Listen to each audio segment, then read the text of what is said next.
Shalom, shalom a todos, bom dia, Deus abençoe todos vocês, espero que todos vocês estejam bem.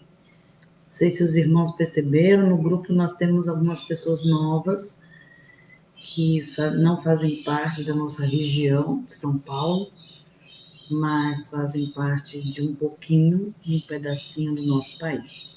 Eu só queria deixar um recadinho para vocês, né? Esse grupo foi montado para aprendermos as lições da escola dominical em tempo de pandemia.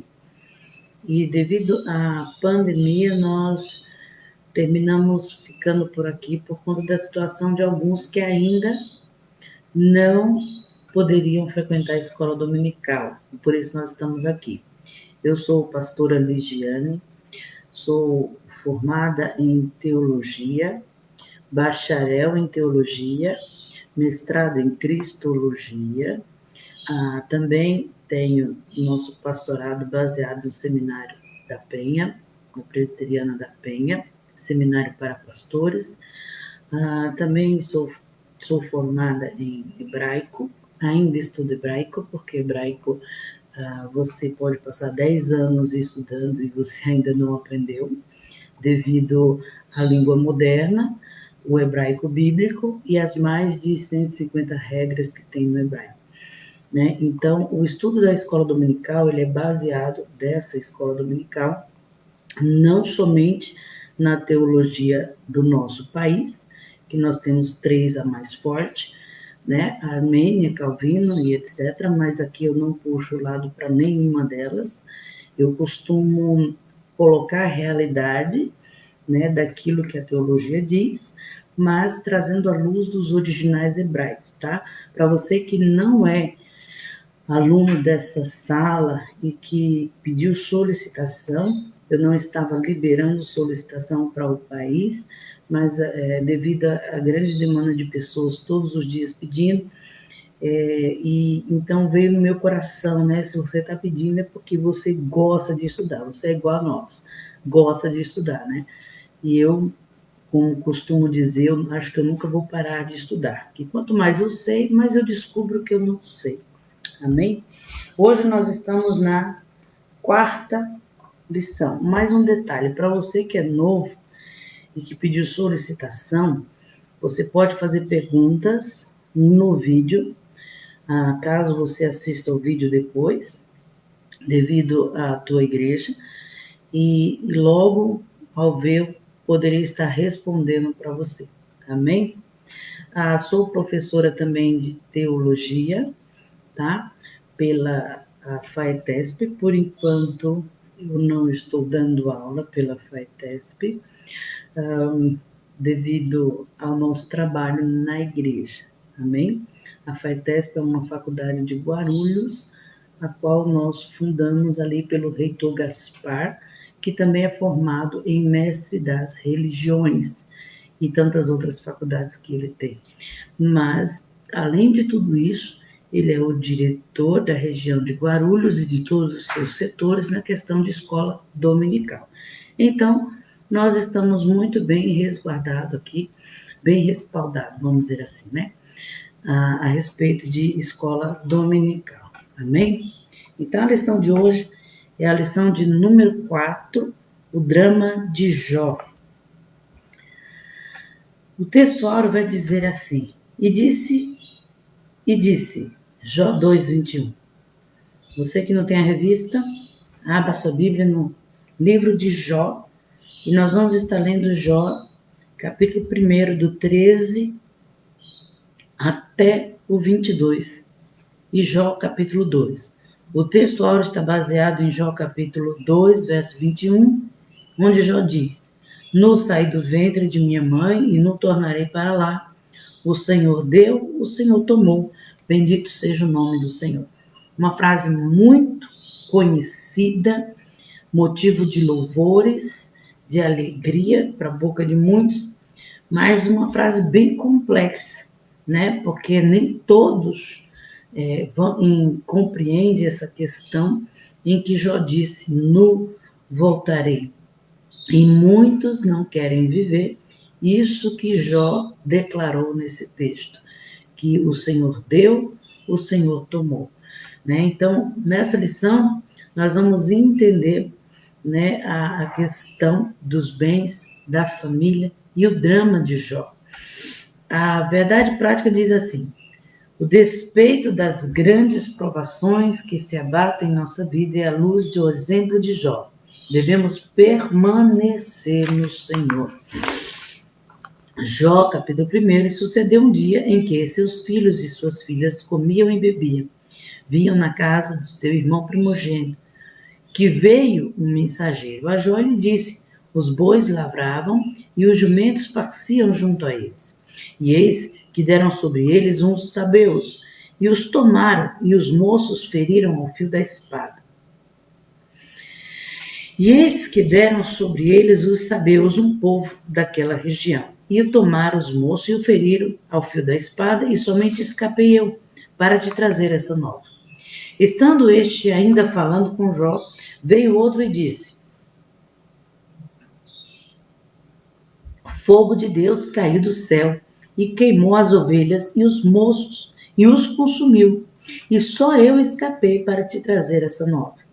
Estando ainda este falando, veio outro e disse: ordenando os caldeus, 3 bandos deram sobre os camelos e tomaram os moços, feriram o fio da espada, e só eu escapei para te trazer essa nova. Estando ainda este falando, veio outro e disse: estando os teus filhos e tuas filhas comendo e bebendo vinho em casa de seu irmão primogênito, eis que um grande vento sobreveio de além do deserto e deu nos 4 cantos da casa, o qual caiu sobre os jovens e morreram, e só eu escapei para te trazer essa nova. Então Jó se levantou, rasgou o seu manto, rapou a sua cabeça, lançou-se em terra e adorou. E disse: nu saí do ventre da minha mãe, e nu tornarei para lá. O Senhor deu, o Senhor tomou, bendito seja o nome do Senhor. Está aqui o verdadeiro motivo da adoração, e nós vamos ver isso no decorrer da aula. Em tudo isso, Jó não pecou contra Deus e nem atribuiu falta a Deus. E disse o Senhor a Satanás, capítulo 2: eis que ele está na tua mão, poupa, porém, a sua vida. Então saiu Satanás da presença do Senhor e feriu a Jó de uma chaga maligna, desde a planta dos pés até o alto da cabeça. E Jó, tomando um pedaço de telha para raspar a ele as feridas, assentou-se no meio da cinza. Alguns chegam a dizer que esta enfermidade é uma lepra, mas existem doenças muito antigas causadas por uma bactéria em que elas entram na nossa pele e elas causam infecções, inflamações sérias ao ponto de não sarar, ao ponto da pele necrosar e o sangue querer sair. E pelo fato da pele estar necrosada, o sangue precisa sair. Então diz que a dor é tremenda, porque o sangue fica causando pressão naquela pele necrosada. Dizem que você não consegue nem se movimentar. Então, alguns dizem que é lepra, mas existem inúmeras doenças de pele que hoje não são comuns em nosso meio, e essas onde bactérias se alojam na nossa pele, em nosso corpo. Eu conheci o Luciano Subirá, deu um testemunho que ele teve essa enfermidade em sua perna por conta do pecado da maledicência. Ele disse que quando terminava a reunião, ele fazia comentários com outros líderes a respeito do seu pastor, e uma certa vez a pele dele estava necrosando com essa enfermidade. Foi para o médico explicou para ele que era uma enfermidade antiga, né, e causada por uma bactéria, provavelmente ele jogando bola descalço, e parecia um tipo de lepra, mas não é lepra, é causado por bactérias. E ele conta que ele se prostrou diante de Deus porque ele não suportava a dor tão grande. Ele queria arrancar a pele necrosada para que o sangue saísse, e ele passava por esta dor. Então ele lembrou de Jó, que raspava a sua pele para que o sangue saísse, e ele lembrou de Jó, e ele foi orar a Deus e disse: Deus, por que eu tenho passado por isso? E Deus falou para ele: por conta do pecado da maledicência. E ele disse: mas eu não estava, Senhor, falando mal do meu líder. Estávamos fazendo comentários sobre a reunião. E Deus falou com ele: existe sim a maledicência boa, em que você não inflama o coração das pessoas, mas não deixa de ser maledicência. E quando ele pediu perdão para Deus a respeito daquela situação, né, aí ele foi curado daquela enfermidade. Então, existem inúmeras doenças de pele e a Bíblia não deixa claro que Jó teve lepra. Diz que uma chaga, uma enfermidade veio sobre ele e feriu, uma chaga maligna o feriu. Então, 2:8 diz assim: e Jó, tomando um pedaço de telha para raspar com a pele as feridas, assentou-se em meio às cinzas. Eu contei essa história para vocês, do Luciano Subirá. Eu conheço outras pessoas também que passaram por enfermidades de pele desse nível, porque, para que você entenda por que Jó pegou um caco de telha para raspar sua pele. Né? Luciano Subirá, ele disse que precisou tirar a pele necrosada para que o sangue jorrasse, porque a dor era imensa. A introdução vai dizer assim: a aprovação de Jó fez com que a sua vida se tornasse um verdadeiro drama. Nem mesmo os mais aclamados cineastas seriam capazes de dramatizar algo semelhante. Da condição do homem mais rico e admirado do Oriente, ele tornou-se não apenas um pobre, moribundo, mas, na visão dos seus amigos, um pecador revoltado e arrogante. De uma vida abastada, piedosa, fraternalmente estruturada, Jó mergulhou em um mar de calamidade. De repente, tudo se desmoronou, os rebanhos foram roubados, dizimados, e empregados foram assassinados e outros mortos em desastres aparentemente naturais. Os filhos, seu bem mais precioso, morreram.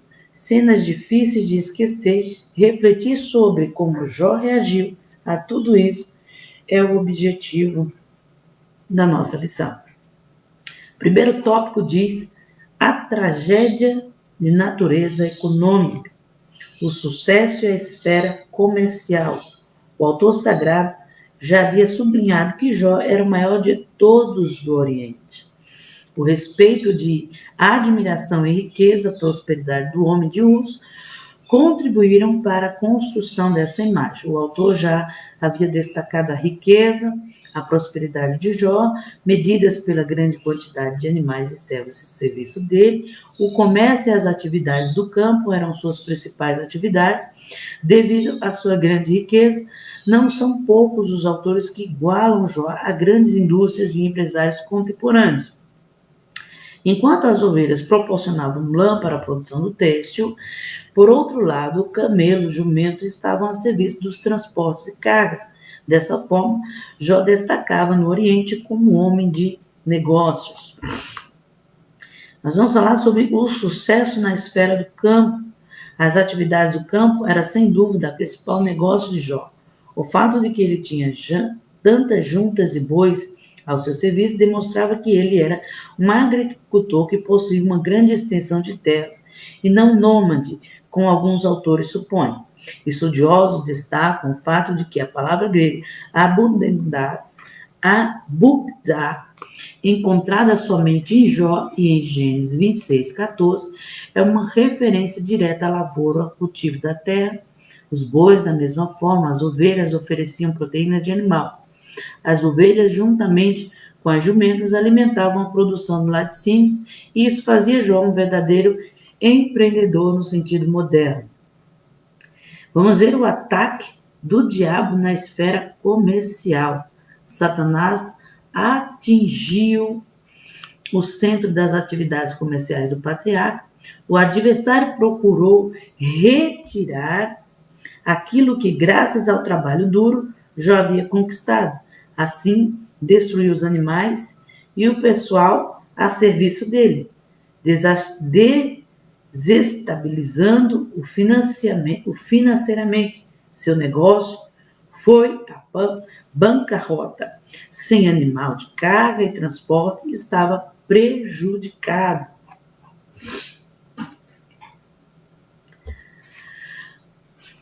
O ataque de Satanás na esfera do campo.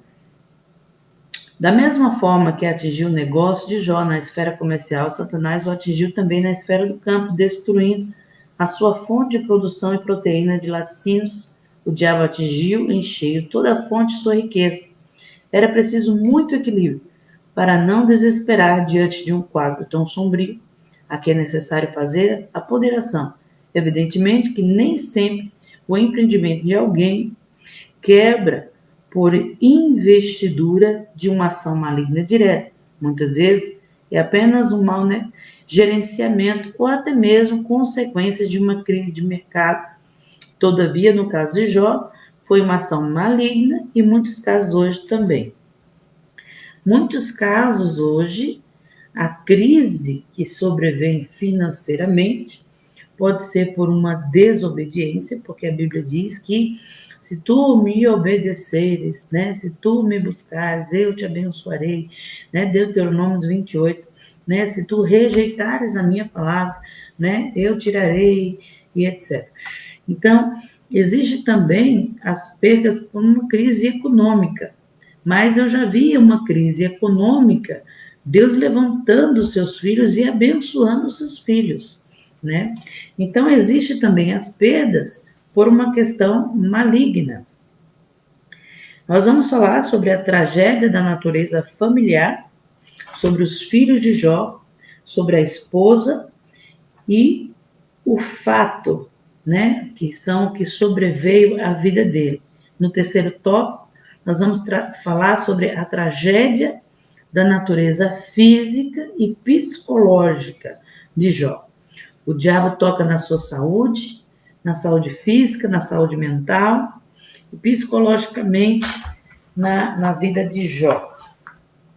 Então, hoje a quarta lição, a tragédia e a natureza econômica. Vamos começar falando sobre essa tragédia que sobreveio à vida de Jó. O texto sagrado afirma que Jó era um homem mais rico de sua geração e no Oriente, como eu já falei nas aulas anteriores, um sheik árabe, e pela sua grandeza e riqueza, com certeza era na época dos patriarcas, ali entre Gênesis capítulo 10.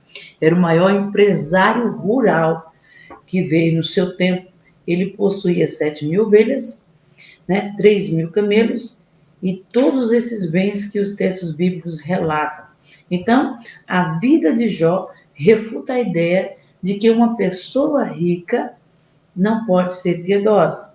Tá? A vida de Jó está refutando a ideia de que uma pessoa rica não pode ser piedosa. Né? Muitas pessoas olham para os ricos hoje e generalizam, né? Acham que nenhum deles tem Deus, acham que nenhum deles podem se achegar a Deus, mas eu conheço muitos ricos piedosos, eu conheço os ricos que são mais humildes que muitos pobres, eu conheço pobres arrogantes que empinam o seu nariz quando nós vamos falar com eles, quando nós vamos aconselhar na sua vida, mas eu conheço ricos em que nós aconselhamos os seus negócios e eles baixam a sua cabeça e ouvem a voz de Deus, né? Então, o fato da pessoa ser rica não significa que ela não é uma pessoa piedosa. Então, Jó nos mostra isso, né? A riqueza, como eu já falei aqui, ela não é pecado. E nem a pobreza é uma virtude. É aí que entra o engano de muitos crentes, né? Na idade, ano 300, ali São Francisco de Assis também trouxe essa ideia de que a pobreza é uma virtude e que a humildade vem na pobreza. Porque a má interpretação dos textos bíblicos, como ali no livro de Tiago, né, São Francisco de Assis e tantos outros interpretaram de uma maneira errônea os textos sagrados, que Tiago está falando de uma salvação praticada, né, em todas as áreas. É tanto que ele vai falar da língua, vai falar das obras sociais, né, vai falar de uma conduta do crente. E isso foi elevado de uma forma errônea, né, pelos padres da Idade Média, levando a pobreza como uma virtude, né? E muitos crentes hoje carregam esse pensamento católico, achando que os padres, né? Eu digo católico porque os padres, eles andam com uma certa humildade, né? Uma certa pobreza, né? E o povo acha que isso é uma virtude e acham que um pastor ele não pode viver bem, acha que um pastor ele não pode se vestir bem, né? Eu conheço pessoas da nossa igreja, né? Eu sou pastora e na nossa igreja pessoas que vieram me criticar porque eu cortei o cabelo, né? Pessoas que vieram me criticar porque eu decidi me arrumar, né? Eu sempre fiz minhas unhas, né? E eu mesma faço. E eu vi pessoas me criticarem, né, perguntando por que agora, né, que era mais bonito antes. Só que antes eu estava num propósito de 5 anos com Deus. E quando Deus falou para mim que eu tinha que sair daquele propósito, porque já tinham completado os dias e que Ele ia mudar as minhas vestes, eu entendi que Deus transformou a minha vaidade em uma vaidade em Deus, né? Então, a pobreza não é uma virtude, né? A riqueza também não é pecado. A riqueza, quando honestamente adquirida, é uma bênção de Deus. É Deus que abençoa, é Deus que enriquece, é Deus que fortalece as nossas mãos para adquirirmos riquezas e para o nosso trabalho. Isso também muita gente não tem. Que tudo que ela come, tudo que ela tem, tudo que ela vive, tudo que ela compra, não vem das mãos dela. Porque é Deus que fortalece as suas mãos para que você trabalhe, para que você tenha o teu sustento, né? Para que você adquira seus bens. Então, riquezas e glória vem do próprio Deus, até porque a Bíblia diz que o reino de Deus é riqueza e é glória, né? Neste mundo nós somos roubados, neste mundo nós temos miséria, mas a Bíblia, se você olhar o reino de Deus, ele é um reino rico. Então, há um desejo em Deus de abençoar os seus servos. Há uma promessa de Deus de bênçãos para aqueles que obedecem à sua palavra, né? Então, Jó, ele era um homem realizado em sua vida financeira. Aí você diz assim, ai, por que existem pobres no mundo? A Bíblia diz que existem pobres no mundo para balancear o mundo, para manter o equilíbrio do mundo. Por quê? Porque o governo de Deus, até mesmo através da sua igreja, não está completamente no domínio. Nós sabemos que Satanás e alguns principados que governam esse mundo, que Paulo diz em Efésios 6, ainda estão no governo. Então, se todos enriquecer no controle de um principado, como diz Paulo em Efésios 6, os governantes deste mundo controlam este mundo, esse mundo já teria sido destruído pelo orgulho do coração do homem. Então, todos só terão bênçãos e riquezas no milênio. Quando Cristo se assentar, o Messias, Ramachia, se assentar no trono de Davi e governar sobre toda a humanidade. E detalhe, isso não está longe. Todas as profecias já se cumpriram. Inclusive, a última profecia se cumpriu alguns meses atrás, quando Trump assinou um documento fazendo um acordo de paz com Israel e os árabes, mas dando força e armamento para os árabes, que eram coisas que eles não tinham. Então, esse acordo de paz já foi assinado, que é o que todos esperavam para o cumprimento das profecias. Então, o Machia, o Messias, está às portas. Então, quando ele se assentar no seu trono, ele reinará e governará, destruindo os governantes desse mundo e tirando-os do seu poder, e sendo ele o governante. A Bíblia diz que todos os governantes do mundo terão que subir a Jerusalém para ouvir as leis, porque de lá sairá as leis de Deus. Aí você diz, mas o templo, ele tem que ser reconstruído. Não, a Bíblia diz que o Machia, o Messias, reconstruirá o segundo templo, e a glória da segunda casa será maior que a da primeira, porque o próprio Machia, o próprio Messias, estará governando sobre ele, o próprio Cristo estará sentado. Por isso que se você colocar no YouTube utensílios do templo de Salomão, você vai ver que todos os utensílios, inclusive a coroa de Davi, já estão prontas. Então, esse governo de glória e riquezas para todos só será no governo de Cristo, quando ele voltar em sua glória, juntamente com os seus santos, né? Então, eu posso ser um pobre próspero, porque eu trago equilíbrio à terra, mas nada me falta, porque Deus está comigo, trazendo saúde, me curando das minhas enfermidades e me fazendo prosperar em tudo que eu coloco as minhas mãos. Então, por isso que muitos, entendendo isso, devolvem o dízimo na casa do Senhor. E muitos, tendo alegria no Senhor, louvam a Deus com seus bens. A Simone Figueirinha está dizendo assim: o povo de fora acha que pastor que tem dinheiro é porque rouba os dízimos. Não dá nem para discutir, porque na realidade não é questionamento e sim acusação. Isso é uma realidade, isso são assuntos que eu não entro e muitos outros assuntos que eu não entro na internet para discutir com ninguém, porque muitas pessoas não colocam argumentos, mas colocam acusações, né? Eu costumo dizer uma frase que Deus me proibiu de falar, né? Então não vou nem mencioná-la, né? Porque Deus tem me cobrado isso, né? Se um pastor como eu, que foi chamado para a obra de Deus, foi tirada do emprego que eu tinha e falado pelo próprio Deus a forma que eu sairia. Se eu disser, eu vou voltar a trabalhar, eu vou ganhar mais, eu estou pecando e desconsiderando, né, aquilo que Deus colocou em minhas mãos. Então eu bendigo ao meu Deus pelo que ele me dá, seja no pouco ou seja no muito.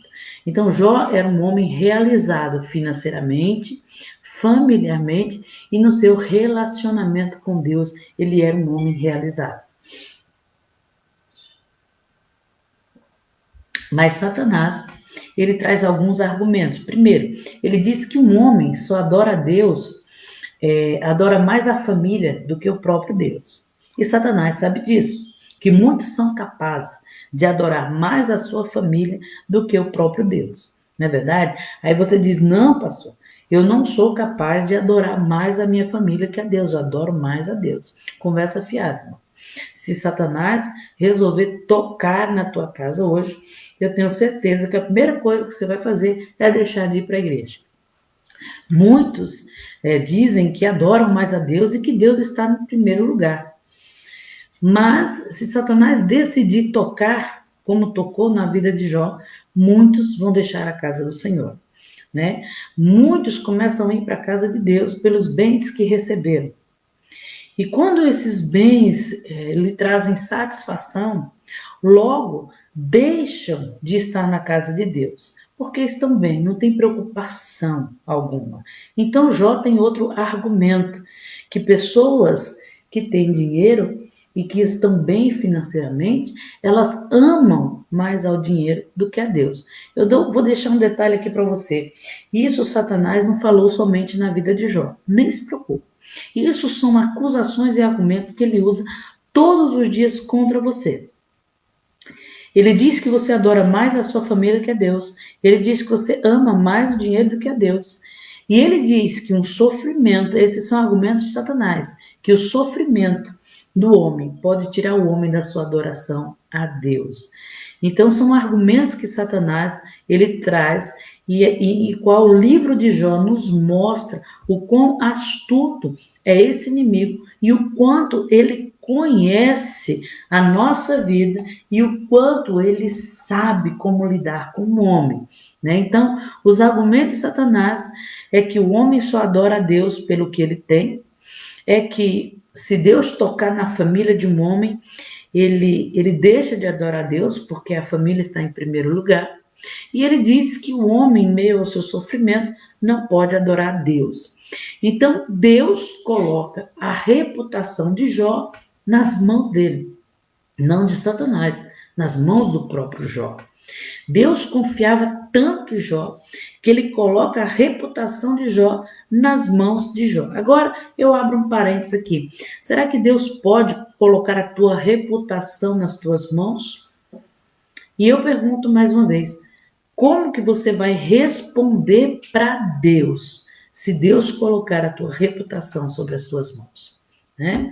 Se Satanás vier com esses argumentos sobre a sua vida, qual vai ser a tua resposta para Deus diante do sofrimento, da perda e da dor? Satanás sabe que os homens são egoístas, ele conhece e ele sabe que os homens são egoístas por si só e que os homens adoram mais o próprio eu do que a Deus. Só um detalhe para que você entenda: idolatria não está somente em imagens de escultura. Quando a Bíblia menciona as imagens de escultura, está mencionando os deuses que Israel formou dentro de si, ao ponto de fazer imagens e adorá-los, né?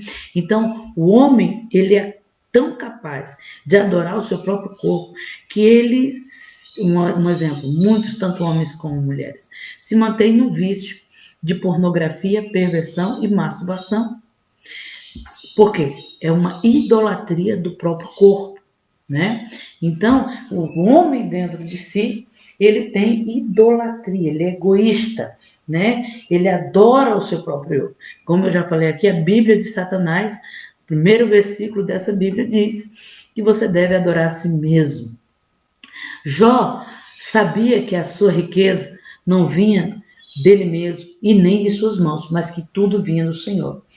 Então, os textos sagrados do livro de Jó não está mostrando apenas um sofrimento de um homem, nem a disputa de um Deus com uma criatura. Está mostrando que os sofrimentos, por maiores que sejam, não transformam homens espirituais em homens ateus. Os textos sagrados de Jó está mostrando para mim e para você que o sofrimento de um homem não transforma homens espirituais como Jó em ateus. Né? Então, não dê desculpa para Deus, mostrando para Deus o teu sofrimento, ok? Não é o costume, vamos dizer assim, o texto áureo das nossas orações, né? A base das nossas orações. Deus, tu conhece meu sofrimento, tu não está vendo o que eu estou passando, Deus, olha, Deus, né? E a Bíblia deixa bem claro que você pode continuar sendo um homem espiritual, cheio da plenitude do Espírito Santo, mesmo em meio a um sofrimento. Né? Quando o homem entende que tudo vem de Deus, que tudo pertence a Deus, ele não tem dificuldade de colocar tudo nas mãos de Deus. Tem pessoas que deixam de adorar a Deus por conta da família. E no dia que Satanás chegar e bater na tua porta e fizer o que fez com Jó, ele pode levar toda a tua casa. Porque se Deus colocar isso sobre as suas mãos para que você responda diante das acusações, ele pode levar tudo que você tem. Porque muitas vezes você deixou de orar, você deixou de ir para a casa do Senhor, você deixou de ter sua devocional com os estudos diários da palavra de Deus, porque você está preocupado mais com a sua família, mais com os afazeres, mais com os filhos, mais com as cobranças do dia a dia, do que com o próprio Deus, né? Então, o livro de Jó nos mostra que um homem que entende que tudo vem de Deus e tudo pertence a Deus, ele não tem dificuldade para colocar tudo nas mãos de Deus. No subtópico 2 fala sobre o colapso do patrimônio de Jó. Satanás não aceitou que um homem ultramilionário como Jó permanecesse íntegro, justo e temente a Deus. Porque uma das coisas que Satanás mais sabe é que a causa de todos os males é o amor ao dinheiro. Então, Satanás, ele acredita que quando o homem está cheio de bem, ele pode colocar o seu coração nas riquezas. A Bíblia nos adverte muito Enriqueça, mas cuidado, não coloque o teu coração nas riquezas, né? Junte tesouros, mas junte primeiro teus tesouros nos céus, onde a traça não consome, o ferrugem não destrói. Então a Bíblia ela vai nos alertar sobre o nosso coração relacionado à riqueza. Ela não vai nos alertar relacionado aos bens ou às nossas riquezas, mas ao nosso coração. É por conta do nosso coração apegado ao dinheiro que nós não conseguimos ofertar ou dizimar na casa de Deus. Uma coisa tão simples, apenas 10%. Imagine se Deus enriquece, né, as nossas vidas, né? Com certeza o nosso coração estaria corrompido. Então Jó, por saber de tudo isso, ele não compreende o fator de Jó permanecer íntegro e justo e temente a Deus, mesmo diante de tanta riqueza. Por isso, ele tenta afastar Jó de Deus, procurando fazer com que ele acreditasse que o governo de Deus sobre o mundo não é bom e não é justo, né? Então ele começa a tirar de Jó aquilo que Jó tinha, né? Para tentar provar para Jó que o governo de Deus não era justo na vida dele. Então, todos os dias, Satanás fala isso ao nosso respeito e tenta contra isso ao nosso respeito. Todos os dias ele tenta provar para mim e para você que o governo de Deus não é justo. Então, irmãos, o livro de Jó só está nos mostrando a realidade do inimigo e como que pessoas que estão na presença de Deus podem suportar e enfrentar, e como que Deus reage diante da nossa resposta e do nosso testemunho. Nós podemos ver em Jó 42 como que Deus reagiu, devolvendo no mesmo dia 2 vezes mais tudo que Jó tinha, né? Então, de repente, Satanás ele é o acusador e ele comparece perante Deus. Eu já expliquei isso na outra lição, que tudo que foi criado se apresenta diante de Deus. Isso é uma ordenança da lei de Deus, né? Tudo que é criado precisa se apresentar a Deus, até Satanás. Então, quando ele se apresenta, quando os filhos de Deus, quando a criação de Deus está se apresentando a Deus, ele alega que Jó confiava em Deus só porque tudo lhe corria bem e Deus tinha colocado uma cerca protetora. Já falei aqui que Satanás consegue ver a cerca protetora que Deus colocou em volta de Jó.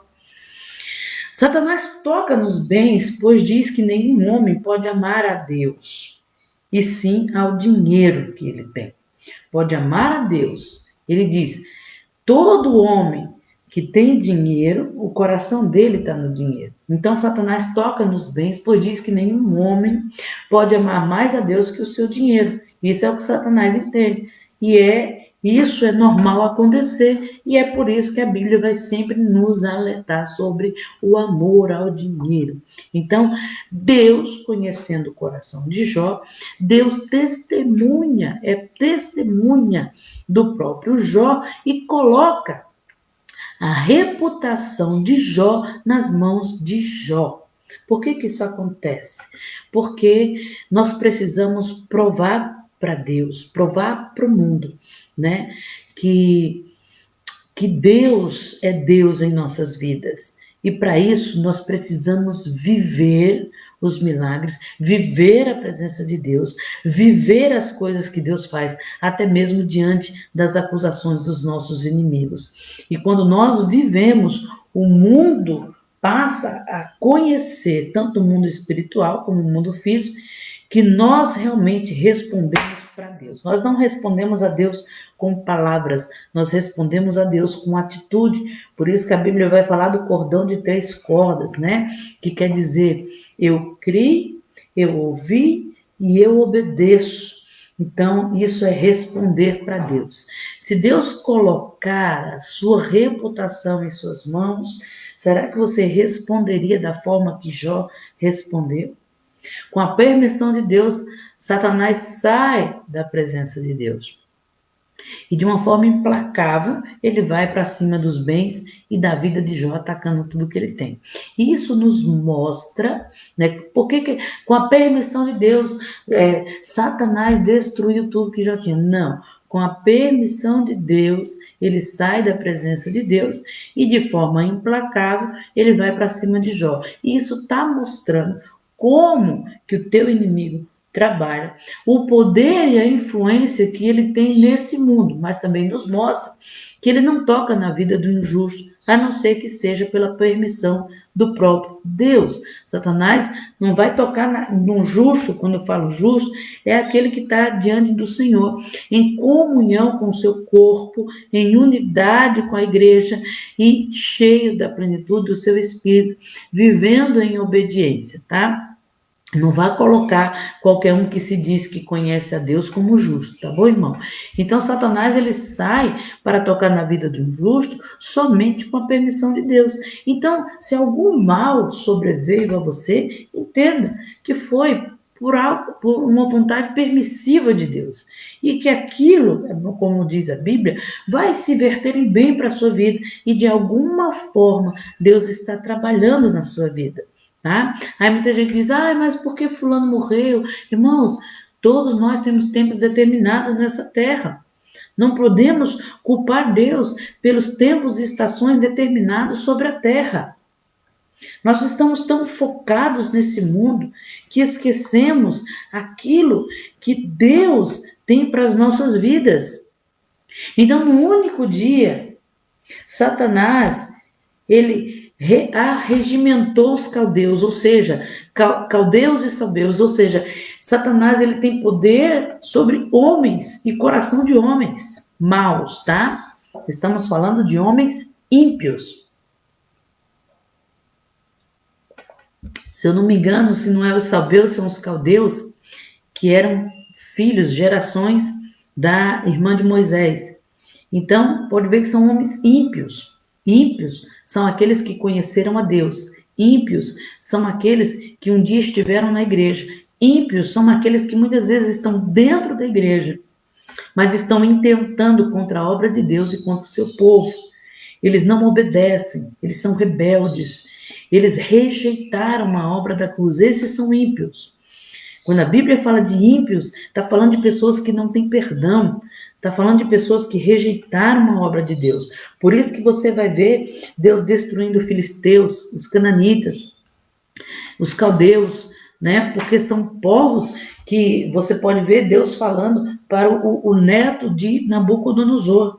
Olha, você viu o que aconteceu com seu pai. Você presenciou a história do seu avô. E mesmo você vivendo tudo isso, você cometeu pecados de pegar os utensílios do templo, né? Quando a mão escreve na parede, mene, mene, tekel, passe. Né? Ele diz, você vendo tudo isso, você intentou contra Deus, usando as coisas sagradas para uma festa profana e adoração aos seus deuses. E por conta disso, Deus mediu o seu governo, o seu reinado, e você será arrancado, né? Então, veja que aquele homem é um ímpio, conhece a Deus, viu o agir de Deus até na vida do seu avô, era um babilônico, era um caldeu, mas viu. Então, o ímpio não é um pecador que está no mundo, que fuma, que bebe. Essas pessoas estão sob prisões e precisam da pregação da palavra do evangelho para vir à casa do Senhor e se converter de seus maus caminhos. Mas o ímpio, ele já não tem mais perdão. Por isso que a Bíblia diz, não fique indignado com a riqueza do ímpio, pois o caminho e o fim dele todos vocês já conhecem, ou seja, já está destinado. Né? Então, os caldeus e sabeus, né, foi Satanás que arregimentou, ou seja, Satanás tem autoridade e legalidade sobre corações de homens. Então, irmão, não se frustre dentro da igreja quando você vê pessoas intentando contra pessoas. No mínimo, essas pessoas não tem um coração obediente disposto a ouvir e está sendo usado por Satanás. Por isso que nós precisamos ter cuidado com o que ouvimos, com quem nós andamos, né? Precisamos ter cuidado com pessoas também. Não é porque está na igreja que é o meu irmão de confiança, né? Ela pode ser um ímpio e pode estar sendo usada. Eu não estou colocando você contra ninguém. Eu estou colocando um alerta diante das situações em que muitas vezes Satanás usa, e a Bíblia deixa bem claro que Deus permite que ele esteja no meio do povo para que aqueles que são a verdade se manifestem, para que aqueles que têm um coração disposto a obedecer se manifestem. Ou seja, quando um fofoqueiro, um mentiroso, um contendeiro, que é o que mais tem dentro da igreja, vier contender ou te colocar em guerra, ou te levar para fofocas e contendas contra a igreja de Cristo, você precisa entender e se manifestar com a verdade de Deus. Você precisa se manifestar com a obediência à palavra de Deus. Então, Deus permite o joio e o trigo? Permite. Deus permite a ação de Satanás no meio da igreja? Permite, para que a luz daqueles que são de Deus possa se manifestar em meio às trevas. Mas o que está acontecendo muito hoje é que as trevas se manifestam e a luz não se manifesta. E Jesus diz, olha, se você é sal, se você é luz, de que adianta você ser sal e ser insípido? Para nada serve, a não ser para ser jogado fora. Então, irmão, tome cuidado. Você pode estar na igreja, você pode ter sido um escolhido, mas você pode estar perdendo a salvação. O teu sal já deve estar insípido e você deve não estar mais fazendo a diferença na vida daqueles que estão sendo trevas. Né? Você está se misturando. Então, Satanás ele pode sim usar corações de homens e intentar contra o povo de Deus. A Bíblia diz que ele fez descer fogo do céu. Satanás tem acesso à natureza e ele pode trazer, irmãos, quantas vezes, né, alguns podem até se escandalizar por isso, mas faça a prova de Deus, se você é fiel a Deus, né? Eu já vi várias situações de enchente, eu vou dar um exemplo, quando nós estávamos vindo do Nordeste, e nós estávamos passando pela região de Minas Gerais, e todos nós sabemos que aqui em São Paulo, Minas Gerais tinha sido inundada com as chuvas. Irmãos, quando nós chegamos na estrada de Minas Gerais, todos os carros não poderiam ficar nas pistas, não poderiam ficar nas BRs por conta de desabamento de morro, alagamento, os carros tentando fugir para um lugar mais alto e não podiam fugir por conta da aglomeração de carro. Irmãos, aquela água era uma inundação, parecia um dilúvio. Nós estávamos presos naquele trânsito. E o lugar onde nós estávamos era baixo, começou a alagar. E então o pastor correu, foi para um posto seguro e pediu informação sobre a chuva. Foi quando nós descobrimos que a região de Minas Gerais estava sendo destruída pela chuva, né? Isso o ano passado, muitos viram isso. E naquele momento nós percebemos que nós íamos ficar presos ali por muito tempo. Então, irmãos, eu incentivei os meus filhos e eu disse, vamos orar. E nós repreendemos aquela chuva, nós repreendemos a natureza no nome do Senhor e falamos aos céus, abram-se os céus, cessem as chuvas. E no mesmo instante, os meus filhos contemplaram a alegria de ver o céu se abrir.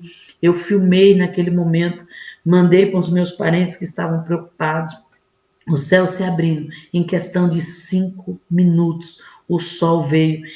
Irmãos, tem tempestades que nem sempre vêm de Deus, né? Tem destruições que são natural da terra, porque a terra está gemendo pela manifestação dos filhos de Deus, pelo testemunho dos filhos de Deus. Então a terra está gemendo como homens como Jó, a terra está gemendo como homens como Pedro. Eu não tenho prata nem ouro, mas o que eu tenho te dou. A terra está gemendo para que homens ousados se manifestem com poder e autoridade do Espírito de Deus. Então Satanás, ele tem poder e autoridade sobre a terra. Uma vez nós morávamos num salão e um vento muito forte começou a balançar os fios de energia, e todos sabem que os fios ficavam muito próximo, menos meio metro da janela, porque o lugar que nós estávamos não era um lugar de moradia, e aqueles fios começou, vamos dizer assim, jogar energia, mas o fogo estava na janela, e na mesmo instante nós começamos a nos afastar. E eu falei para Deus, se esses fios jogarem energia aqui dentro, tudo isso aqui vai ficar eletrocutado e nós não vamos sobreviver.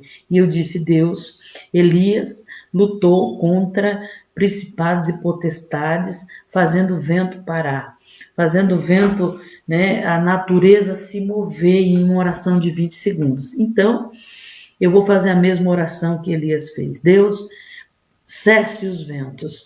Ventos que está vindo de tal direção, que eu não lembro de que direção estava vindo na época. E eu disse, cessem agora. Irmãos, os ventos pararam. E aqueles fios pararam de se jogarem um contra o outro, enfim. Então, tem muitas coisas na natureza que acontecem que não é normal da natureza. E pode ser uma ação de Satanás, porque ele tem acesso à natureza. Em um rastilho de pólvora, todos os bens de Jó foi saqueado. Então, Satanás tem poder sobre os homens, tem poder sobre a natureza, tá? Então, nós precisamos entender o que está se passando diante das situações da nossa vida.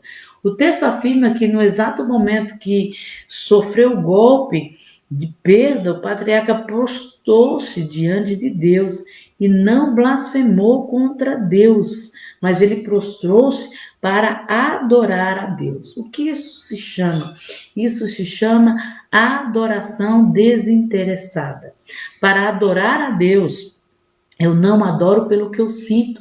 Jó poderia estar chorando, se lamentando, a perda dos seus filhos. Ele poderia estar se lamentando, a perda dos seus bens. Ele poderia chorar, porque a adoração, ela não se baseia nas nossas emoções. A Simone está dizendo. Ah, tá. É verdade, a Simone está dizendo, os pastores de carro bonito, andando arrumado, todos falam, mas quando nós morávamos em cima da igreja, ninguém comenta. Isso é uma realidade. Ninguém lembra. Mas a Bíblia deixa bem claro. Marcelo não está aqui, né?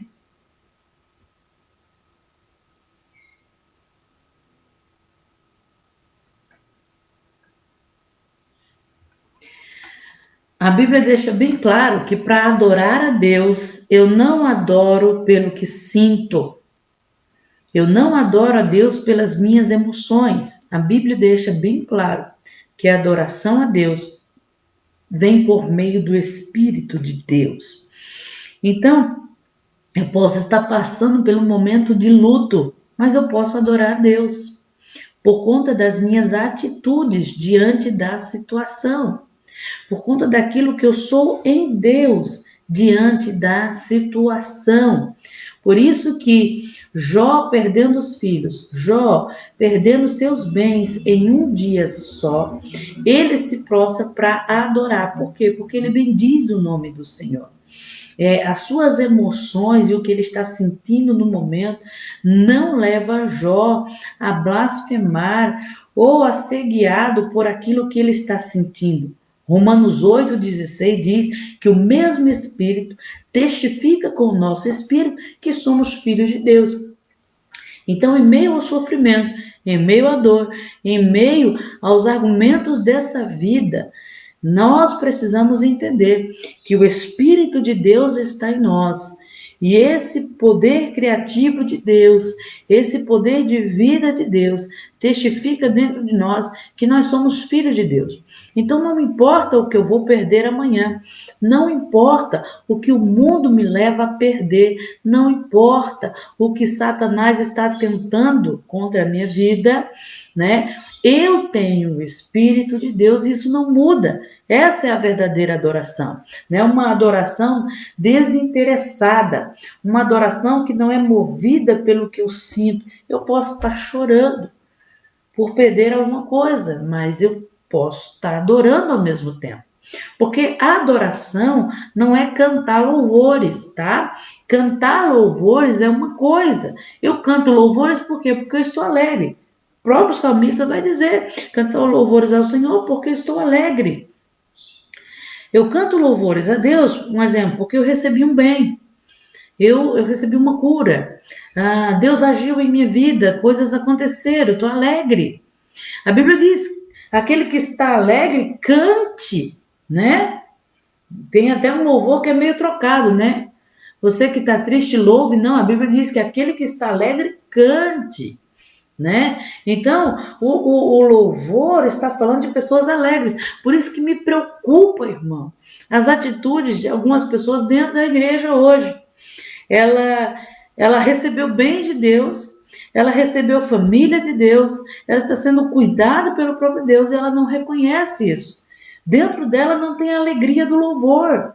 A Bíblia diz: ao entrar na casa do Senhor, entrai com hinos, com cânticos, com harpa, com louvor. Ou seja, irmão, entre com alegria na presença do Senhor e cante porque você está alegre. Por que a igreja canta? Por que a igreja se reúne? Porque a igreja, em unidade com o Espírito de Deus, em um só corpo, como um povo, declara a sua alegria da salvação. E muitos, queridos, preferem ficar em sua casa assistindo culto pela live, assistindo culto, né? Ou muitas vezes depois eu assisto. Pessoas como essa estão perdendo a alegria da salvação, enquanto outros estão em sua casa e desejam estar no meio dos irmãos, participando da alegria da salvação. Irmãos, isso é muito importante. Isso seria uma aula sobre louvor e adoração. Nós poderíamos passar o dia inteiro falando disso. Porque a Bíblia diz que anjos não adoram a Deus, tá? Anjos louvam a Deus. Você vai ver anjos cantando. Você vai ver anjos declarando. Você vai ver anjos cantando hinos como um grande coral, louvando o nome de Deus. Por que os anjos abriram-se os céus, o nascimento do Messias, e os anjos cantavam? Porque eles estavam alegres. Era a notícia, eram as boas novas, é a salvação que está vindo. Então, o único ser em toda a criação de Deus que pode adorar a Deus é o homem, porque a Bíblia diz que só pode adorar a Deus em espírito, ou seja, pela ação do Espírito de Deus. Toda ordem do céu, antes de passar por Cristo, passa pelo Espírito. Cristo vai dizer: eu tenho que ir para que o Espírito venha. Por isso Deus procura adoradores que o adorem em espírito. E os verdadeiros adoradores, ou seja, eles adoram no estado do mesmo Espírito. Aonde o Espírito de Deus está, os adoradores estão. Ou seja, eles permanecem na presença de Deus. Então Jó, longe de atribuir a Deus qualquer culpa, ele volta-se contra Deus para dizer: eu saí nu do ventre da minha mãe e nu eu voltarei para lá. Nu, nos originais hebraicos, é o estado onde o homem está perante Deus. Por isso que Adão, quando ele fica nu, Deus pergunta para ele: quem te disse que tu estás nu? Porque só Deus poderia ver a nudez de um homem. É o estado onde todos nós estamos diante de Deus. Ou seja, ninguém se esconde de Deus. Tudo está perante os seus olhos, né? Jó estava dizendo que a razão da sua vida não tinha como fundamento os seus bens. Jó estava deixando bem claro o seu estado de espírito, era no mesmo estado do Espírito de Deus. Ele estava dizendo que o que ele tinha, né, e os seus bens e as suas riquezas que ele ostentava, não era o que movia o seu estado de espírito. Jó tinha plena consciência de que não havia trazido nada para este mundo, então ele não levaria nada. Muitas vezes nós, como cristãos, eu que sou pastora, passo por isso todos os dias. As pessoas me ligam e me dizem: ah, pastora, hoje eu não vou para a igreja. Ou seja, não tem alegria de se reunir com a igreja, não tem alegria de louvar ao Senhor, não tem alegria de estar na presença dos irmãos e dizer: irmãos, eu vim me alegrar com vocês, né?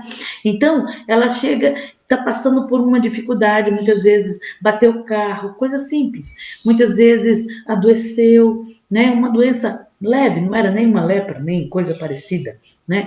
Então ela chega e diz: não, hoje não, Deus, hoje não. Aí diz: ó, pastor, mas eu vou estar aqui, né? Eu vou estar aqui na live, e eu vou estar aqui vendo. Não se preocupe, eu estou firme. Irmãos, quando nós não temos alegria de se levantar e mostrar para o mundo e para o diabo e para a igreja de Cristo que nós estamos com ele, em corpo, alma e espírito, nós não temos alegria para mais nada. Nós precisamos ser testemunhas vivas do que Deus fez por nós. Por isso que nós nos levantamos e nos reunimos diante de Deus, na presença de Deus e da congregação. A palavra de Deus diz, Paulo diz, e todo o Novo Testamento, até o próprio Cristo, chega a falar isso. Amém? Então Jó sabia que os bens e tudo o que ele tinha são dádivas de Deus e que a riqueza e a glória vêm de Deus. Eu costumo dizer para os homens, muitos homens chegam na igreja para um aconselhamento pastoral e ele diz: ah, eu estou uma vergonha, minha mulher fala mal e eu estou sem trabalho, há tantos anos eu tô desempregado, e a primeira coisa que eu vejo é que aquele homem perdeu a sua honra. E a forma que Deus devolve a honra para um homem é devolvendo o seu nome diante do seu trabalho, da sua riqueza, das suas dádivas. E pouco tempo depois, esses homens começam a orar e buscar. Alguns demoram um pouco mais, pois precisam entender o processo. E eles começam a adquirir seus bens e suas riquezas novamente. O que é isso? É Deus devolvendo a sua honra.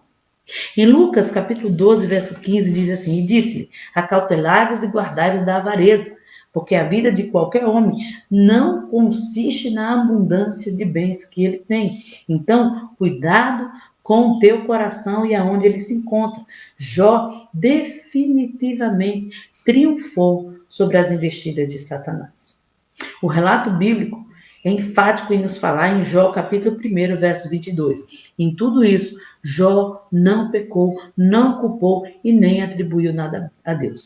Irmãos, é muito comum nós, pastores, ouvirmos aquela famosa frase: por que eu estou passando por isso? Por que Deus permitiu isso? Ou seja, nós atribuímos o mal a Deus. Não confunda a soberania de Deus, tá? Com a atribuição do mal. Ah, todo mal vem do Senhor só porque ele é soberano. Não confunda isso, tá? No tópico 2 diz que a tragédia é a natureza familiar, ou seja, Jó perde os seus filhos. Ele era um pai piedoso, nós vimos isso na aula passada. Ele era um pai intercessor. Jó dedicava o melhor do seu tempo para orar pelos seus filhos. Ele não somente se preocupava com a atitude dos seus filhos, mas com a intenção do coração dos seus filhos. E por se preocupar com a intenção do coração, pois sabia que a intenção do coração é os que levavam ao pecado, ele ia sacrificar em favor dele e se colocar na brecha em favor dos seus filhos. Chamava os filhos, o exortava a não pecar contra Deus. A vida dos filhos de Jó é uma prova viva de que Jó fazia isso. Primeiro, nenhum irmão, você pode ver nos relatos bíblicos, Jacó e Esaú, os 12 irmãos, os irmãos de José, e tanto Caim e Abel, todos os relatos bíblicos vão nos mostrar que os irmãos, eles nascem com uma contenda entre si, e que é uma obrigação dos pais trazer unidade à vida dos filhos e ensiná-los a viver em unidade. Então Jó, ele não somente se colocou na brecha pela intenção do coração, mas também ele se preocupava com a unidade dos seus filhos. Então, a vida dos filhos de Jó mostra o quanto que Jó influenciava na unidade e na comunhão daqueles filhos. Eu nasci de uma família em que minha mãe, ela jamais falou mal do meu pai ou intentou alguma coisa contra ele, e meu pai jamais falou mal da minha mãe, mesmo eles discutindo ou brigando. E mesmo em meio a briga, ou até mesmo em meio a discussão, quando nós íamos nos meter, ele dizia: cala a boca, moleque, e respeita teu pai. Era até engraçada a situação, mas era assim que funcionava lá em casa.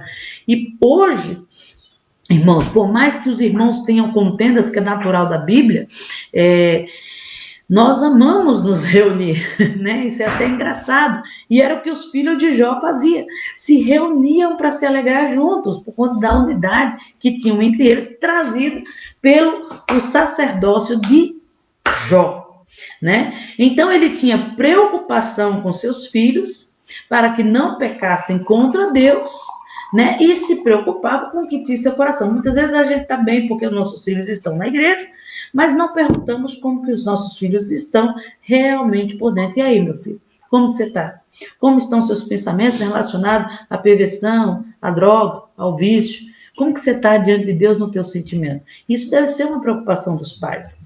Ele tinha uma preocupação com seus filhos de não pecar contra Deus. Os textos bíblicos deixam bem claro que essa preocupação é cuidado. Amém? Nos originais hebraicos, essa preocupação é cuidado. Não é preocupação de ficar atormentado na mente, como a gente tem costume de fazer, mas de cuidar mesmo, né? Então, ele se preocupou com os sentimentos do filho diante do Senhor.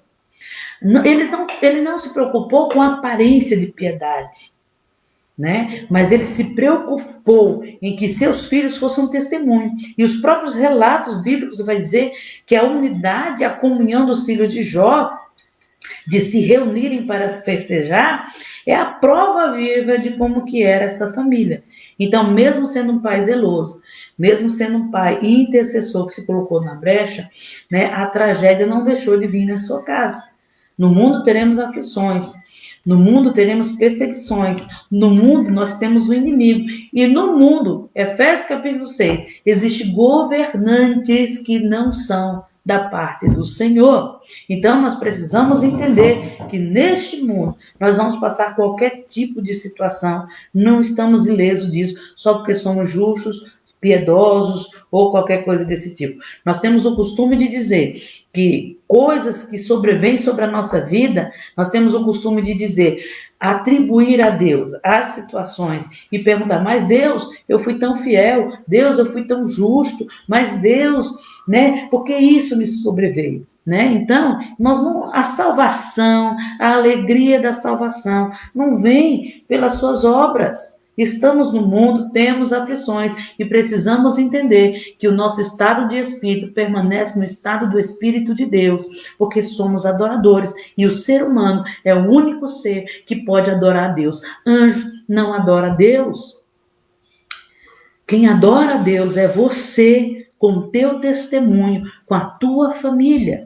Então, Jó, mesmo sendo piedoso, mesmo sendo justo, tendo o testemunho do próprio Deus na vida dele, a Bíblia diz que ele perdeu seus bens, teve a amarga notícia de perder os seus 10 filhos, ele não chorou por um filho, ele chorou por 10. Jó 1,18, enquanto ele ainda falava, veio o outro e disse: teus filhos e tuas filhas estavam comendo, bebendo, tomando vinho, se reunindo na casa do primogênito, ou seja, mostra a unidade deles.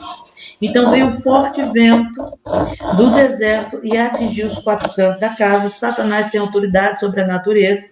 E caiu a casa sobre os jovens e eles morreram e só eu escapei. Então Jó sepultou 10 pessoas num dia só. Mas mesmo com a tristeza, com o luto, ele não deixou de estar no estado de espírito, de adoração a Deus. Deus, ele está no nascimento dos teus filhos, trazendo vida, mas ele também está no momento da morte, trazendo, vamos dizer assim, o guardar do corpo para a salvação, né? Ele sofre a dor do luto de 10 filhos, mas esse pai arruinado financeiramente, que agora precisou sepultar 10 filhos em um único dia, ele não deixou de ficar no estado de adoração. como Espírito de Deus. O diabo reservou a morte dos filhos para que, vamos dizer assim, se não der certo perder as riquezas, como eu falei no início da aula, né? O diabo acredita que o homem pode adorar mais a família que a Deus. O homem pode adorar mais a riqueza que a Deus. E acreditando nisso, ele começou tocando naquilo que o homem, né, adora mais que a Deus. Então ele reservou os filhos de Jó para o fim, para que Jó viesse a amaldiçoar a Deus. Nossos filhos são parte de nós mesmos. É muito difícil nos separar deles. Isso fere o caráter e até mesmo um bom homem de uma maneira profunda, né? Então Satanás ele tocou em Jó de uma forma profunda, mas ainda assim Jó adora a Deus, testemunhando que Deus deu, Deus tomou, e ninguém pode mudar isso. Jó testemunha na terra que um homem não adora mais a família do que é o próprio Deus. Um homem pode sim adorar a Deus mesmo perdendo a sua família. Um homem rico pode sim ser piedoso. Jó prova isso, né? Então, a reação de Jó diante de tudo isso. Será que Satanás estava certo em dizer que ninguém ama mais a Deus do que a sua família? Será que Satanás estava certo em dizer que nenhum homem adora mais as riquezas do que a Deus? Será que a devoção de um homem a Deus fica sempre a quem, vamos dizer assim, a quem dê mais amor para o desespero de Satanás e para todas as acusações que ele trouxe? Jó não blasfemou. Ele não amou mais os filhos, ele amou mais a Deus. Jó sabia que seus filhos estavam salvos e guardados em Deus, né? Jó adorou, quebrantando seu coração diante de Deus. Nós vamos ver nas aulas que vem, né, os argumentos de Jó, né? O Jó entrou em depressão, não entrou, que situação foi aquela? Nós vamos entender tudo isso nessa revista. A reação de Jó ao receber a notícia foi prostrar-se diante de Deus. Ele se levantou, rasgou as suas vestes, rasgou o seu manto, prostrou-se e disse: nu saí do ventre de minha mãe, nu eu voltarei. Volto a dizer, nu é o estado que todo homem está perante Deus. Algumas verdades sobre isso. Jó tinha plena convicção de que Deus é soberano para tomar os filhos conforme o seu próprio propósito. Abraão também sabia disso, por isso que ele foi entregar Isaac. Então não importa se os agentes que ceifam a vida dos seus filhos são perversos, a forma com que morreram, a forma com que se foram desse mundo. Só Deus tem o poder de tirar a vida. Então, se a vida de alguém foi tirada, foi por vontade permissiva de Deus, para guardar a sua alma no seu corpo para o dia da salvação, para o dia do juízo, não sei. 1 Samuel, capítulo 2, verso 3, diz assim, ó: o Senhor é que tira a vida e é Ele que faz descer a sepultura. É Ele que faz tomar e é Ele que faz subir dela. Já falei sobre isso aqui, o estado da morte, porque que ele é o último inimigo a ser destruído. Falei isso nas primeiras aulas. E por que Deus permite a morte para o homem? Ele condena Satanás, mas ao homem Deus dá a morte, porque a morte é o único estado em que pode haver redenção. Então Deus não condena, Deus dá a morte para que haja redenção. Então Jó tinha plena convicção disso, de que devemos adorar a Deus pelos nossos filhos, seja no estado de vida de seu nascimento ou até mesmo na morte. Adorar a Deus não apenas na hora do nascimento, mas adorar a Deus também em meio à morte. Muito obrigado, Senhor, porque o Senhor guardou essa vida.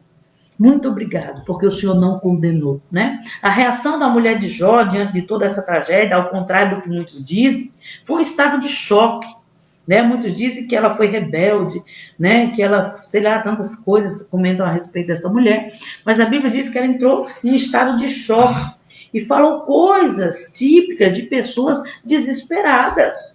Ela disse em Jó capítulo 2, 9: tu ainda te mantens íntegro, tu ainda estás aí justo, amaldiçoa teu Deus e morre, ou seja, acaba com teu sofrimento, porque ela sabia que quando o homem ele se volta contra Deus, ele perde a sua própria morte. Então ela estava dizendo: acaba com teu sofrimento, homem.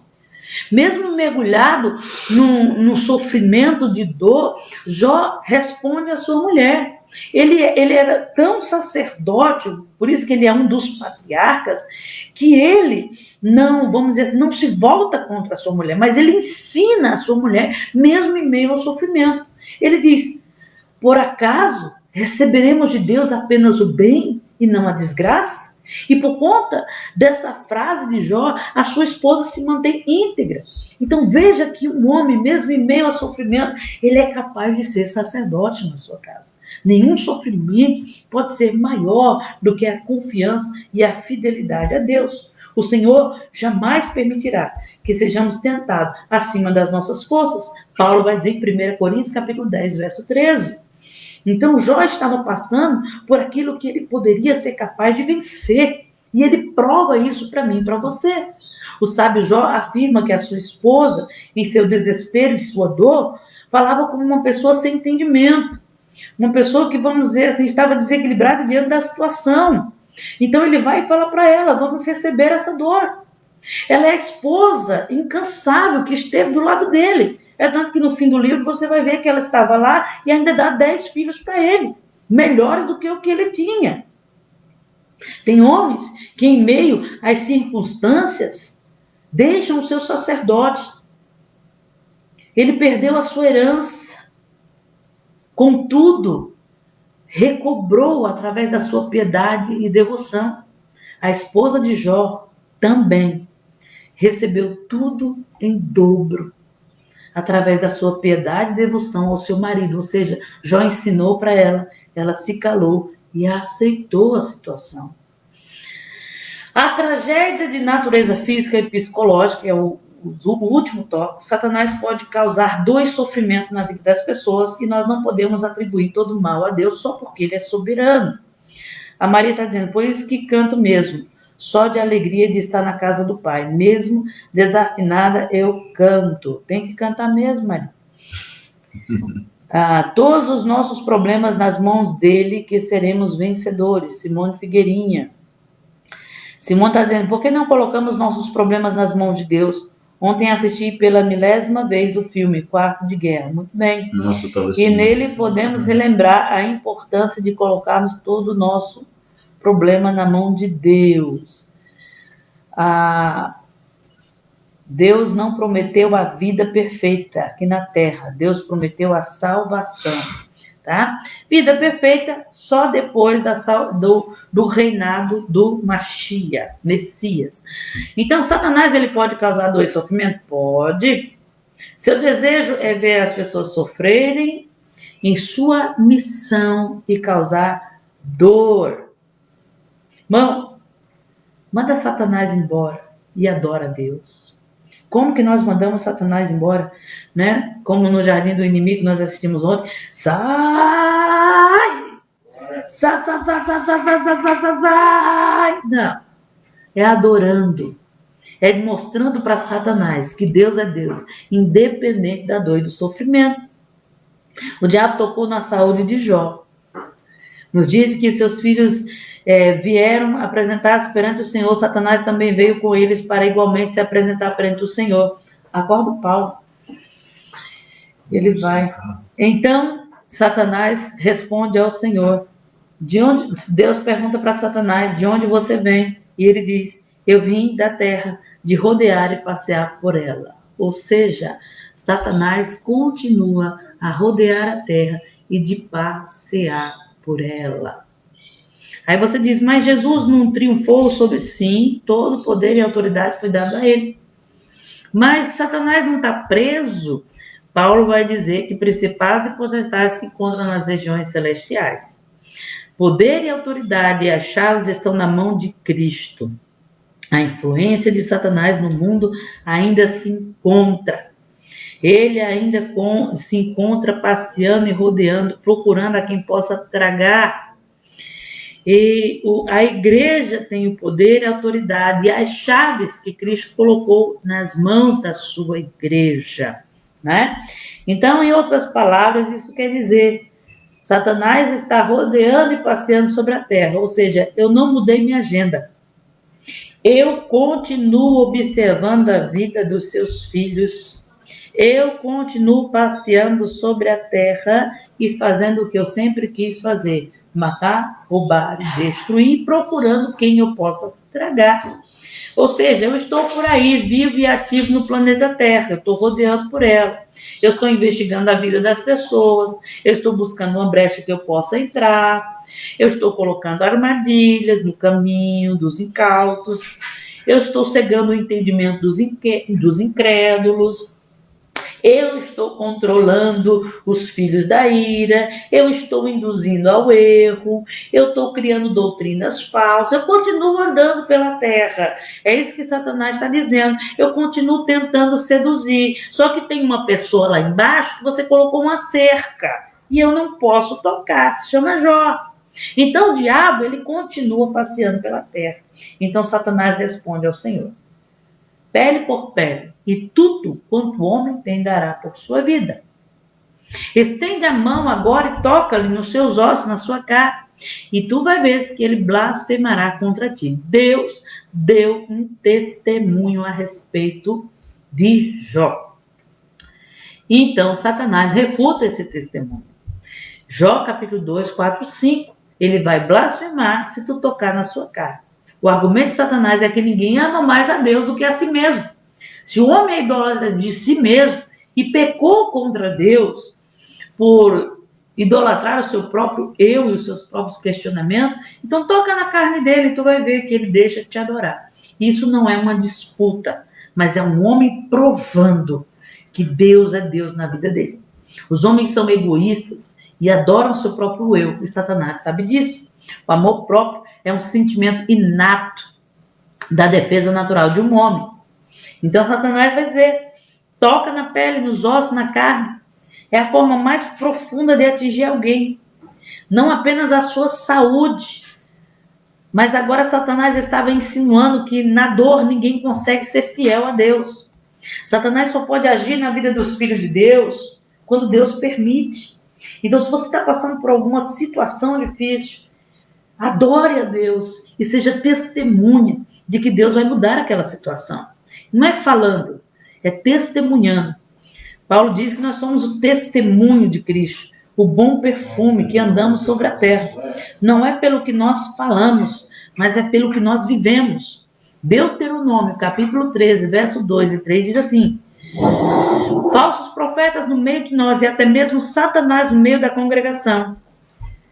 Não ouvirás as palavras dele, nem desses profetas, nem de sonhadores, porquanto é o Senhor vosso Deus que prova o vosso coração, permitindo a presença deles em vosso meio, para saber se você ama mais ao Senhor Deus ou se você ama mais a Deus do que a sua própria alma. Deuteronômio 13, 2 e 3. Ou seja, Satanás, Deus permite Satanás no meio do seu povo. Deus permite falsos profetas no meio do seu povo. Deus permite as falsas doutrinas. Deus permite os sonhadores, os adivinhadores. Sim, Deuteronômio capítulo 13. Deus permite para provar o coração dos seus fiéis. Provar porque Deus não conhece todas as coisas? Sim, Deus conhece as intenções do teu coração e as palavras que ainda nem te chegaram à boca. Quando a Bíblia diz Deus provar o teu coração, a Bíblia está dizendo que você precisa testemunhar e responder para Deus. Então, diante da mentira, diante do engano, diante do falso profeta, diante de Satanás no meio do povo, é Deus que permite para provar o coração daqueles que são fiéis a Deus de todo o coração, de toda a vossa alma. Nós precisamos provar a Deus. Então, nós temos que testemunhar, responder para Deus diante das situações. Diante do mentiroso, eu preciso ser verdadeiro. Diante do fofoqueiro, eu preciso ser luz. Diante de Satanás, eu preciso adorar a Deus. Então, eu preciso responder a Deus em todas as situações. Deus, ele traça limites para o teu inimigo. Quando a Bíblia diz que Deus permite, Jó e diz, não toque na vida dele, poupa-lhe a vida dele, é porque Deus coloca limites no teu inimigo. Teu inimigo não está à vontade para fazer o que quer da sua vida. No subtópico 2, do último tópico, fala que Satanás tocou na sua saúde física, debaixo de uma limitação exposta por Deus. Diz o texto, em Jó 2,7, Satanás saiu da presença do Senhor e feriu Jó com feridas malignas na sola dos pés até o alto da cabeça. Teu inimigo não está brincando. Enquanto Jó estava guardado por uma cerca protetora, Jó não estava enfermo. Mas quando a enfermidade veio de Satanás, veio com tudo, do alto da cabeça à planta dos pés, coberto de chagas. Quando o teu inimigo vem para destruir, ele destrói mesmo. Quando o teu inimigo vem para causar dor, ele vem mesmo. Ele não brinca de causar dor e não dá dor de contagem, né? Como conta-gotas. Ele dá dor mesmo. Ele traz sofrimento mesmo. E o corpo de Jó foi surrado por aquela doença. Em Jó, capítulo 7, verso 5, diz assim: meu corpo está coberto de vermes e de crostas, de sujeira. A minha pele se resseca e as feridas voltam a se abrir. Por isso que eu falo que não era uma lepra, né? Mas uma enfermidade causada por um bicho, né? Essa doença é muito antiga. Geralmente quem toma banho de água parada, quem toma, de açude, como fala no Nordeste, né? De lago, quem joga futebol na terra ou descalço na rua, pode pegar um germezinho que fica na pele alojado, depois de muitos anos ele se manifesta. Em uma tia minha, se manifestou depois de 40 anos. No Luciano Subirá, se manifestou, ele já tinha mais de 40 anos de idade, e ele jogava bola descalço quando era menino. Então, é um verme que entra na pele, em que ele começa a comer a pele, mas a pele vai necrosando, vai endurecendo, ela tem que ser arrancada por conta da dor que é tremenda daquela pele dura, e as feridas vão voltando a se abrir. É uma doença bem antiga, por isso que eu falo que não era lepra. Satanás, ele tocou na saúde emocional e psicológica de Jó. Além da saúde física, Jó experimentou sofrimento emocional que levou uma tendência a distúrbio psicológico, que é onde você vê Jó dizendo, né?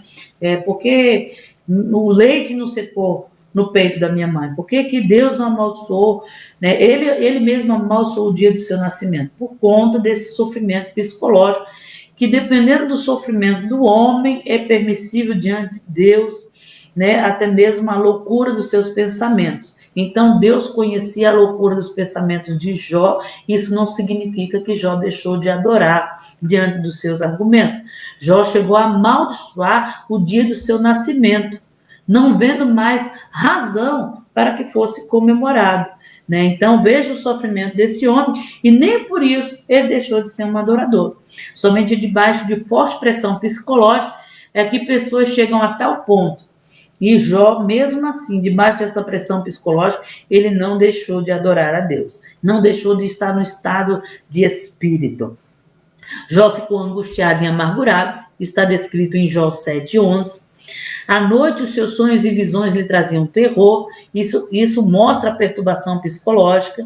Muitas vezes, perturbações de visões, irmãos, não são demoníacas durante a noite. Muitas vezes é por conta do nosso estado psicológico. Por isso que você precisa prestar atenção nisso. Jó 7:14. Por isso que a Bíblia vai dizer que nós devemos ter o sábado de descanso, o dia do Senhor, para descansar a nossa mente, descansar o nosso corpo, né? Jó, ele chegou a ficar cansado de viver. Isso está descrito em Jó 10:1. E nem pelo fato dele ter ficado cansado de viver significa que ele deixou de adorar, deixou de ser um adorador. O estado de espírito dele ainda estava no estado de espírito de Deus, na presença de Deus. A Bíblia vai dizer em Jó 16:16 que o seu rosto afogueou-se de tanto chorar. Ele estava cercado de pessoas que provocavam o tempo inteiro. Jó 17:2. As pessoas cuspiam no seu rosto. Jó 17:6. Seus sonhos e esperanças fracassaram. Jó 17:11. Os irmãos conhecidos de Jó fugiram dele e fugiram da sua dor. Jó 19:13. Os parentes desampararam. Jó 19:14. Olha o sofrimento psicológico desse homem. As pessoas que receberam sua ajuda no passado o tratavam com desprezo. Isso é comum. Jó 19:15. O mau hálito e o mau cheiro que exalava do corpo de Jó expulsou até a sua esposa de perto dele, mas isso não significa que ela deixou de amar, como muitos dizem, né? Que ela saiu da vida dele, né? Mulher ingrata, louca, não. Jó 19:17. Até as crianças o desprezavam e zombavam de Jó. Jó 19:18. Todos os seus amigos íntimos o abandonaram. Está em Jó 37:2. Sua honra, sua fidelidade foram arrancadas. Jó 30:15. Aconteceu que o contrário de tudo de bom que ele desejou, tudo de bom que ele buscou fazer, ele perdeu. E psicologicamente ele foi atormentado por isso. Jó 30:26. Jó era um modelo de confiança, de obediência a Deus. Mesmo assim, Deus permitiu que Satanás tocasse de forma cruel, né? Com a vontade permissiva de Deus, porque o diabo, isso quer dizer, o diabo não tem acesso à tua vida. É isso que o texto está dizendo. E se alguma coisa aconteceu da parte de Satanás, não estou falando dos sofrimentos comuns do dia a dia nem do mundo, mas se alguma coisa aconteceu da parte de Satanás, é por uma permissão de Deus. A Lucy está dizendo, bem difícil, as forças somem, mas ao começarmos a louvar, a dor começa a cessar e esquecemos os problemas. Como é bom ser cuidado por Deus. Mas nós precisamos provar isso diante de Deus. Amém, irmãos? Não esqueçam desse detalhe da vida de Jó. Eclesiastes 9:2 diz, tudo sucede igualmente a todos. O mesmo sucede para o justo nesse mundo, porque estamos no mundo, e o mesmo sucede para os ímpios. Você pode ver ímpios ricos, você pode ver ímpios governando, você pode ver ímpios bem de saúde. Então, tudo que vai acontecer no ímpio pode acontecer no justo. Estamos no mundo, ao bom e ao puro, como ao impuro. Isso é Eclesiastes 9:12. Assim como ao que sacrifica, como ao que não sacrifica, ou seja, o que está na presença de Deus e o que não está. Assim ao homem, como ao pecador, e ao que jura, ao que teme o juramento. Então, tudo pode acontecer, tanto para um como para outro, porque não é por obras que temos alguma coisa. É isso que os textos de Jó provam para a nossa vida, né? Não é pelo que somos que temos alguma coisa. Tragédia e tristeza atinge tanto os crentes como descrentes, né? Por isso não podemos acusar ninguém quando uma tragédia, uma tristeza sobrevier sobre a vida dele. As pessoas têm o costume de atribuir o sofrimento de um pastor ou uma vida, vamos dizer assim, sem condições financeiras e etc., como que se este homem não tivesse a presença de Deus. E muitas vezes um pastor, onde ele é mais provado, é na sua fé. E ele sempre vai passar por isso, mas tudo que ele tem que passar é por uma boa causa. Então não podemos atribuir o sofrimento desse mundo a Deus e nem às nossas obras. A nossa vida tem que ser tomada por um testemunho vivo. E assim é que eu recebo o galardão. Santidade está relacionado o quanto eu mostro para as pessoas, através de mim, o quanto eu conheço a Deus, seja no sofrimento, na alegria. O mundo está vendo Deus em mim. A nossa vida tem que ser um testemunho vivo. E assim eu governo em todas as circunstâncias e por meio daquilo que eu vivo é que eu recebo o galardão. Eu só recebo o galardão pelo que eu vivo. As palavras que saem da minha boca serão julgadas, cada uma delas, seja louvor, seja murmuração. É o que eu vivo em Deus e na comunidade de Deus é que eu recebo o galardão. Então, diante de tudo isso, que tipo de galardão nós estamos recebendo? Amém, irmãos? Que você possa meditar nessa palavra, colocar em prática algumas situações que talvez você não tenha colocado em muito tempo na sua vida. Deus abençoe você. Hoje à noite é culto de ceia. Não dê desculpa para não congregar. Participe da ceia como corpo de Cristo, como aquele que foi chamado pelo Senhor. Amém? Deus abençoe você. Aí você diz, pastora, eu vou, mas está frio, eu vou ficar em casa hoje. A Bíblia diz que o povo de Deus se reúne com uma alegria diante de tudo que Deus fez. Alegre-se, alegrai-vos uns com os outros. A tua alegria traz alegria. Amém? Deus abençoe vocês, fique com Deus e até domingo que vem. Até domingo que vem, mãe. Uhum. Eu